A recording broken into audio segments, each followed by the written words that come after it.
আসলে এখন থেকে তো ১ সপ্তাহ হয়ে গেছে আর কি প্রায় যে সে মিসিং হয়ে গেছে। মিসিং হয়ে বলতে তো নদীতে মাছ ধরতে গেছে, জাল নৌকা, নদীতে নৌকায় মাছও পাওয়া গেছে। নৌকা পাওয়া গেছে এখান থেকে প্রায় ২-২.৫ কিলো হবে, মানে নলটোনা। নলটোনা এবং ওনারা যারা নৌকা পাইছে, ওনারা পাইছে নাকি ওই জালে, হ্যাঁ গো জাল পাচ্ছে, জালের ভিতরে। ওনারা নৌকায় মাছও পাইছে এবং ওই জালও পাইছে আর কি।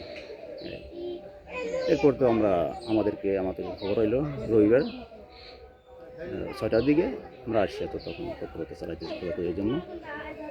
এই কি ধারণা করতেছেন কেন এবং কয়দিন ধরে নিখোঁজ? তো ৭ দিন, আজকে নিয়ে ৭ দিন। এখন পর্যন্ত কোনো খোঁজ পাইছেন? না, কোনো দিক থেকে প্রশাসনের উদ্যোগ কি? কোনো তথ্য পাইতেছি না। আমরা তো নিয়মিতই তল্লাশি চালাইতেছি আর কি, অনুসন্ধান করতেছি। প্রশাসনের দিকটা যদি বলি তাহলে আমরা প্রশাসনকে অবহিত করেছি, সাধারণ ডায়েরি করেছি এবং সাধারণ ডায়েরি করার পরে ওনারা সন্ধ্যার দিকে আমাকে ফোন দিয়েছিল এবং গতকালকে ফোন দিয়েছে। ফোনে একটু মাঝে মাঝে তথ্য নেয় আর কি, জানার চেষ্টা করে, কিন্তু আসলে তারা ওই রকমের এলাকায় আসেনি আর কি, বা তাদের তরফ থেকে যে উদ্ধার অভিযান বা তৎপরতা, এটা এখন আমরা